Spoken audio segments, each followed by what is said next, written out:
ಮಹನ್ನಿಂದ ಪ್ರಕರಣ ಮುಕ್ತಾಯವಾಗಿದೆ. ಮುಂದಿದ್ದು ಆತ್ಮ ಪ್ರಶಂಸಾ ವರ್ಜನ. ಒಂದು ಮಹಾತ್ಮರನ್ನ ನಿಂದನೆ ಮಾಡಬಾರದು, ಅದು ಒಂದಾದರೆ ನಮ್ಮನ್ನ ನಾವು ಹೊಗಳಿಕೊಳ್ಬಾರದು. ಆತ್ಮ ಪ್ರಶಂಸಾ ವರ್ಜನ. ಆತ್ಮ ಅಂದ್ರೆ ತಾನು, ತನ್ನನ್ನ ತಾನು ಹೊಗಳಿಕೊಳ್ಳುವಂಥದ್ದು. ಆತ್ಮ ತಾನು ತನ್ನನ್ನ ಹೊಗಳಿಕೊಳ್ಳುವಂಥದ್ದು ಅತ್ಯಂತ ಅಪರಾಧ, ಅದು ಮಾಡಬಾರದು. ಅದನ್ನ ತೋರಿಸಿಕೊಡ್ಲಿಕ್ಕೋಸ್ಕರವಾಗಿ ಇಲ್ಲಿ ಆತ್ಮ ಪ್ರಶಂಸಾ ವರ್ಜನ ಪ್ರಕರಣ, ತನ್ನನ್ನ ತಾನು ಹೊಗಳಿಕೊಳ್ಳುವುದನ್ನ ಬಿಡಬೇಕು ಎಂಬ ಭಾವನೆಯನ್ನ ಗಟ್ಟಿ ಮಾಡ್ಲಿಕ್ಕೋಸ್ಕರವಾಗಿ ಒಂದು ಪ್ರಕರಣವನ್ನು ನಿರ್ಮಾಣ ಮಾಡ್ತಾ ಇದ್ದಾರೆ. ಇಲ್ಲಿ ಒಂದು ಸುಮಾರು ಒಂದು 4-5 ಶ್ಲೋಕಗಳು ಇದರಲ್ಲಿ ಬರುತ್ತೆ. ಮೊದಲಿಗೆ 133ನೇ ಶ್ಲೋಕ. ಪೃಥುಚಕ್ರವರ್ತಿ, ವೇನನ ಮಗನಾಗಿರ್ತಕ್ಕಂಥ ಪೃಥುಚಕ್ರವರ್ತಿ ಹೇಳತಕ್ಕಂಥ ಮಾತು. ಹೇ ಸೂತ ಹೇ ಮಹಾಗಧ ಸೌಮ್ಯ ಬಂದಿನ್ನ ಲೋಕೆ ಧುನಾ ಸ್ಪಷ್ಟ ಗುಣಸ್ಯ ಮೇ ಸ್ಯಾತ್ ಕಿಮಾಶ್ರಯೋ ವಸ್ತವ ಏಷ ಯೋಜ್ಯತಾಂ ಮಾಮಯ್ಯ ಭೂವನ್ನ ವಿತತಾಗಿರೋವಃ. ಹೇ ಸೂತ, ಹೇ ಮಾಗಧ, ಸೌಮ್ಯ, ವಂದಿನ್ ಅಥವಾ ಬಂದಿನ್ ಎರಡು ತರ ಆಗುತ್ತೆ. ಲೋಕೆ ಅಧುನಾ ಅಸ್ಪಷ್ಟ ಗುಣಸ್ಯ ಮೇ ಸ್ಯಾತ್ ಕಿಮಾಶ್ರಯ ವಹ ತವಃ ವಹ ಸ್ತವಃ ವಹ ಸ್ತವಃ ಅಂತ.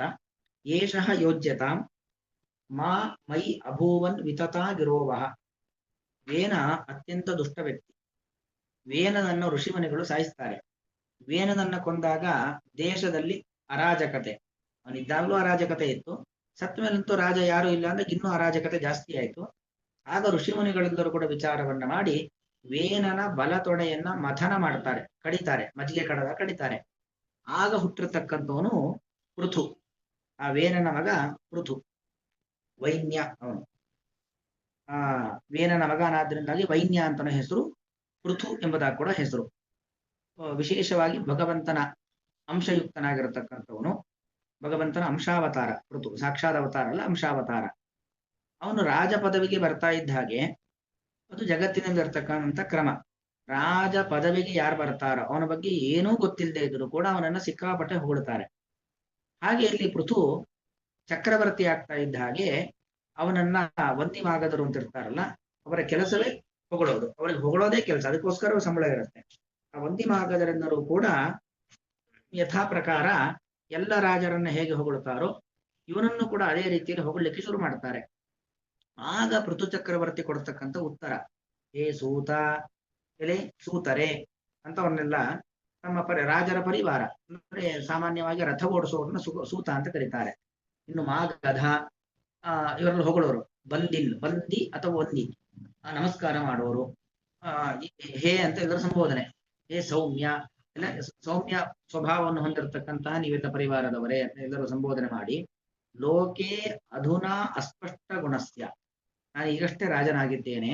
ಅಸ್ಪಷ್ಟ ಗುಣಸ್ಯ, ಲೋಕೆ ಜಗತ್ತಿನಲ್ಲಿ ಅಸ್ಪಷ್ಟ ಗುಣಸ್ಯ, ನನ್ನ ಗುಣ ಇನ್ನೂ ಪ್ರಕಟವಾಗಲೇ ಇಲ್ಲ, ನನ್ನ ಗುಣ ಇದೆಯೋ ಇಲ್ವೋ ಗೊತ್ತಿಲ್ಲ.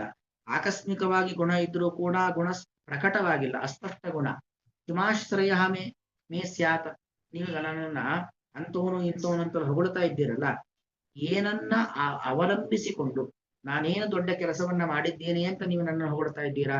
ಕಿಮಾಶ್ರಯ ವಹ ತವ ಸ್ತವಃ, ಈ ನಿಮ್ಮ ಸ್ತವ ಅಂದ್ರೆ ಸ್ತೋತ್ರ, ಈ ನಿಮ್ಮ ಕಿಮಾಶ್ರಯೋ ವಹ ಸ್ತವಃ, ವಹ ಅಂದ್ರೆ ಯುಷ್ಮಾಕಂ ವಹ, ಅಥವಾ ನೀವು ಮಾಡತಕ್ಕಂಥ ಸ್ತವ ಅಂತ ಇರ್ಬೋದು, ಅಥವಾ ಕೆಲವು ಬುಕ್ಗಳಲ್ಲಿ ಮೇ ಸ್ತವಃ ಹೀಗಿದೆ. ಕಿಮಾಶ್ರಯೋ ಮೇ ಸ್ತವಃ, ನನ್ನ ಸ್ತೋತ್ರ, ನೀವು ನನ್ನ ಸ್ತೋತ್ರವನ್ನ ಮಾಡ್ತಾ ಇದ್ದಾರೆ. ಕಿಮಾಶ್ರಯ ಮೇ ಸ್ತವಃ, ಏಷಃ ಕಿಮಾಶ್ರಯ ಯೋಜ್ಯತಾಂ, ಏನನ್ನ ಆಶ್ರಯಿಸಿಕೊಂಡು ಅಂದ್ರೆ ಯಾವ ಸದ್ಗುಣಗಳು ನನ್ನಲ್ಲಿ ಇದೆ ಅಂತ ಅಂದುಕೊಂಡು ನೀವು ನನಗೆ ಈ ಒಂದು ಹೊಗಳಿಕೆಗಳನ್ನ, ರಾಜಾಧಿರಾಜ ಇತ್ಯಾದಿ ಅಂತ ಗುಣ ಇತ್ತವನು, ಬಹಳ ವಿದ್ಯಾವಂತ, ಬುದ್ಧಿವಂತ, ಪರಾಕ್ರಮಿ ಅಂತ ಏನನ್ನ ಆಶ್ರಯಿಸಿಕೊಂಡು ಈ ಗುಣ ಬೋಧಕವಾದ ಪದಗಳನ್ನ ನನಗೆ ಹೇಳ್ತಾ ಇದ್ದೀರಾ?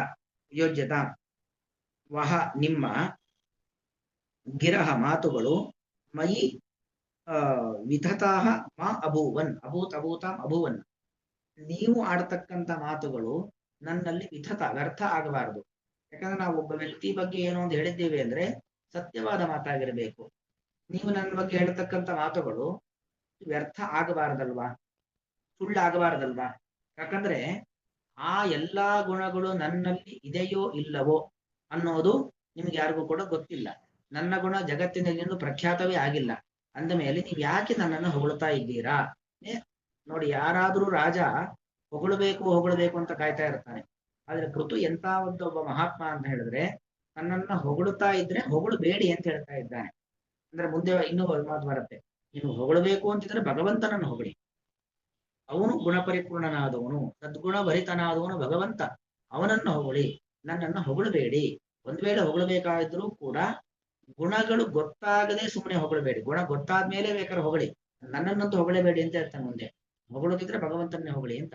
ಅಂತೂ ಆತ್ಮ ಪ್ರಶಂಸ. ನೋಡಿ, ಇಲ್ಲಿ ಮತ್ತೊಬ್ಬರು ನಮ್ಮನ್ನು ಹೊಗಳೋದನ್ನೇ ಕೇಳಿಸ್ಕೊಳ್ಬಾರದು ಅಂದ್ರೆ ನಮ್ಮನ್ನ ನಾವು ಹೊಗಳಿಕೊಳ್ಳುವಂಥದ್ದು. ಕೆಲವರು ಅದನ್ನು ಮಾಡ್ಕೊಂಡಿರ್ತಾರೆ. ನಮ್ಮನ್ನು ನಾವು ಹೊಗಳಿಕೊಳ್ಳುವಂಥದ್ದು ಬಹಳ ದೊಡ್ಡ ಅಪರಾಧ. ಶಾಸ್ತ್ರೀಯವಾಗಿ ಅದು ಅಧಾರ್ಮಿಕವಾದದ್ದು. ಒಂಥರ ಮತ್ತು ಲೋಕದಲ್ಲೂ ಕೂಡ ನಮ್ಮನ್ನೇ ನಾವು ಹೊಗಳ್ಕೊಳ್ತಾ ಇದ್ರೆ ಜನ ನಮ್ಮನ್ನು ನೋಡೋರು ಕೂಡ ಒಂಥರ ತುಚ್ಛ ಭಾವನೆಯಲ್ಲಿ ನೋಡ್ತಾರೆ. ಇವನೇನಪ್ಪ ಇವನು ಅಂತ. ಹಾಗೆ ನಮ್ಮನ್ನು ನೋಡೋದು ದೃಷ್ಟಿಯೂ ಸರಿಯಾಗಿರೋದಿಲ್ಲ. ಎರಡೂ ರೀತಿಯ ಲೌಕಿಕವಾಗಿಯೂ ಧಾರ್ಮಿಕವಾಗಿಯೂ ಆತ್ಮ ಪ್ರಶಂಸೆ ಎಂಬುವಂಥದ್ದು ತಪ್ಪು. ಈಗ ಸಾಮಾನ್ಯವಾಗಿ ನಮ್ಮನ್ನ ನಾವು ಹೊಗಳ್ಕೊಳ್ಳುತ್ತೀವಿ ಎಂದರೆ ನಾವು ಒಂಥರ ಮೂರ್ಖರು ಅನ್ನೋ ಅಭಿಪ್ರಾಯ. ಅದಕ್ಕೊಬ್ಬರು ಸುಭಾಷಿತಕಾರರು ಒಂದು ಒಳ್ಳೆ ಸುಭಾಷಿತ ಹೇಳ್ತಾರೆ. ಉಷ್ಟ್ರಾಣಾಂಚ ವಿವಾಹೇಶು ಗೀತಂ ಗಾಯಂತಿ ಗರ್ಧವಾಹ ಪರಸ್ಪರಂ ಪ್ರಶಂಸಂತಿ ಅಹೋರೂಪಂ ಅಹೋಧ್ವನಿ ಅಂತ. ಅಂದ್ರೆ ಒಂದು ಕಡೆ ಒಂಟೆಗಳ ಮದುವೆ ಆಗ್ತಾ ಇತ್ತಂತೆ. ಆ ಒಂಟೆಗಳ ಮದುವೆಯಲ್ಲಿ ಕತ್ತೆಗಳು ಬಂದು ಹಾಡು ಹೇಳ್ತಾ ಇದ್ದಾವೆ. ನೋಡಿ, ಒಂಟೆಗಳನ್ನು ಹೊಗಳೋರು ಯಾರೂ ಇಲ್ಲ. ಬಹಳ ಸೌಂದರ್ಯದ ಪ್ರಾಣಿ ಅಂತ ಒಂಟೆಯ ಸೌಂದರ್ಯವನ್ನು ಹೊಗಳೋರು ಯಾರೂ ಇಲ್ಲ.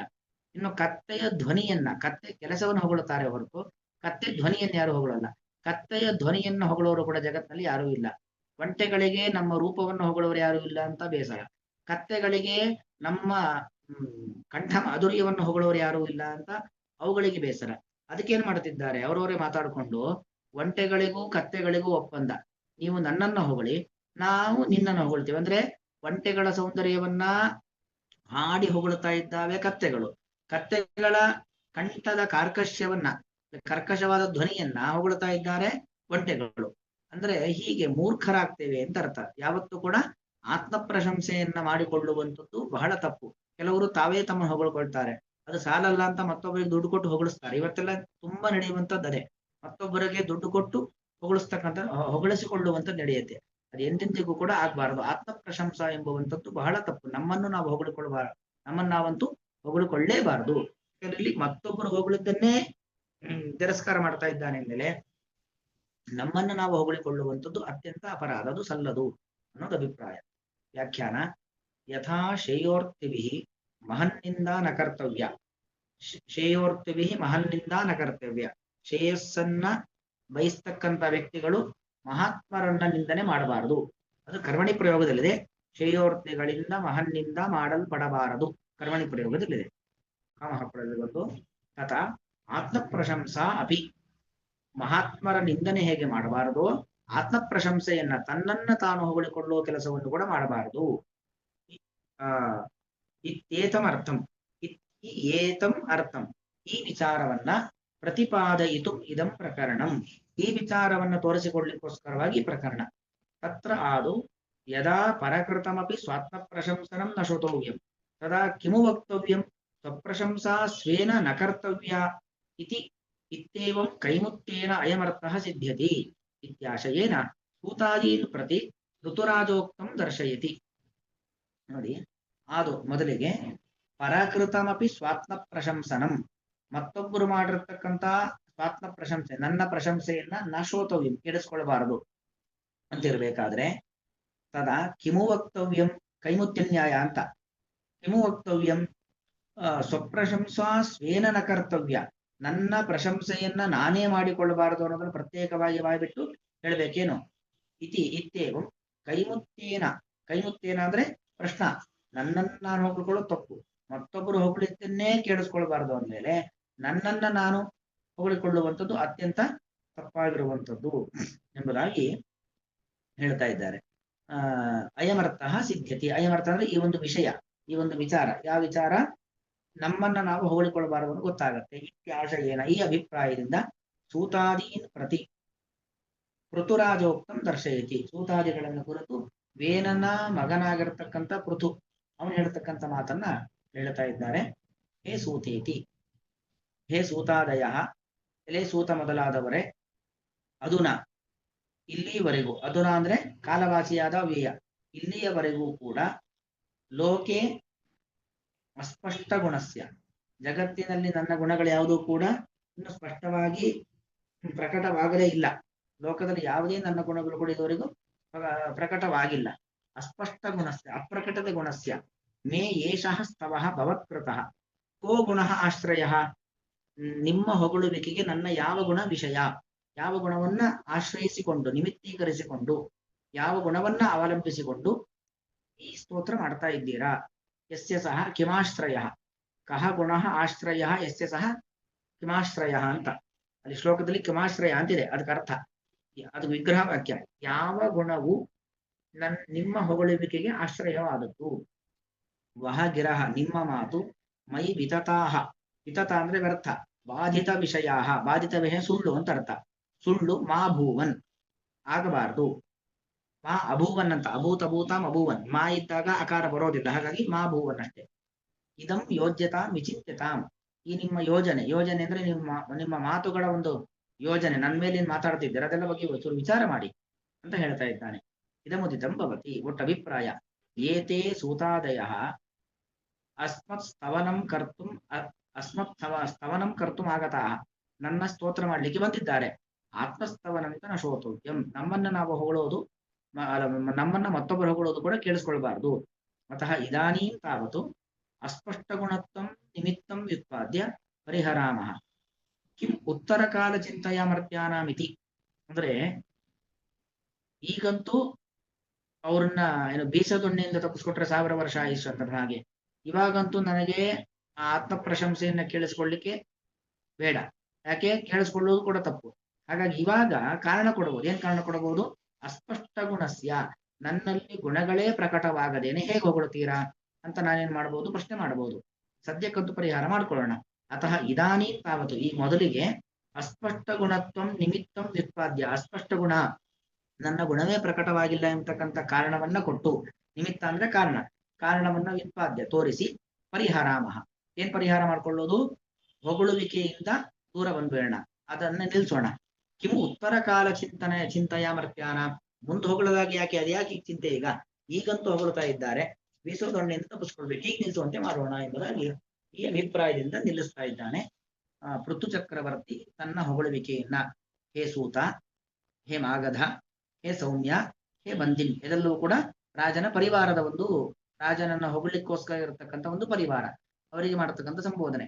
ಲೋಕೆ, ಜಗತ್ತಿನಲ್ಲಿ, ಅಧುನಾ ಇಂದಿನವರೆಗೂ, ಅಸ್ಪಷ್ಟ ಗುಣಸ್ಯ, ಅಪ್ರಕಟಿತ ಗುಣ ಪ್ರಕಟವಾಗದೇ ಇರತಕ್ಕಂತಹ ಮೇ, ನನ್ನ ವಿಚಾರದಲ್ಲಿ, ವಹ ಅಥವಾ ವಹ ಸ್ತವಃ, ನೀವು ಮಾಡತಕ್ಕಂಥ ಸ್ತೋತ್ರ, ಕಿಮಾಶ್ರಯ, ಏನನ್ನ ಆಶ್ರಯಿಸಿಕೊಂಡು ಮಾಡ್ತಾ ಇದ್ದೀರಾ? ಏಷಃ ಯೋಜ್ಯತಾಂ, ಈ ನಿಮ್ಮ ಮಾತಿನ ಒಂದು ಯೋಗ ಅಂದ್ರೆ ಸಂಬಂಧ, ಈ ನಿಮ್ಮ ಮಾತುಗಳು, ಕಿಮಾಶ್ರಯ, ಏನನ್ನ ಆಶ್ರಯಿಸಿಕೊಂಡು ಹೇಳ್ತಾ ಇದ್ದೀರಾ? ವಹ ನಿಮ್ಮ, ಗಿರಹ ಗೀಹಿ ಗಿರೌ ಗಿರಹ, ಮಾತುಗಳು, ಮೈ ನನ್ನ ವಿಚಾರದಲ್ಲಿ, ವಿತತಾಹ ಸುಳ್ಳುಗಳು, ವಿತತ ಅಂದ್ರೆ ವ್ಯರ್ಥ, ವ್ಯರ್ಥ ಅಂದ್ರೆ ಸುಳ್ಳು, ಸುಳ್ಳುಗಳು, ಮಾ ಅಭೂವನ್ ವ್ಯರ್ಥವಾಗುವ ವಸ್ತುದ ಮಾ ಭೂವನ್ ಅಷ್ಟೇ ಹೇಳ್ಬೇಕು, ಮಾ ಭೂವನ್ ಆಗುವುದು ಬೇಡ, ಸುಳ್ಳಾಗುವ ಸುಳ್ಳು ಮಾತುಗಳನ್ನು ಆಡಬೇಡಿ.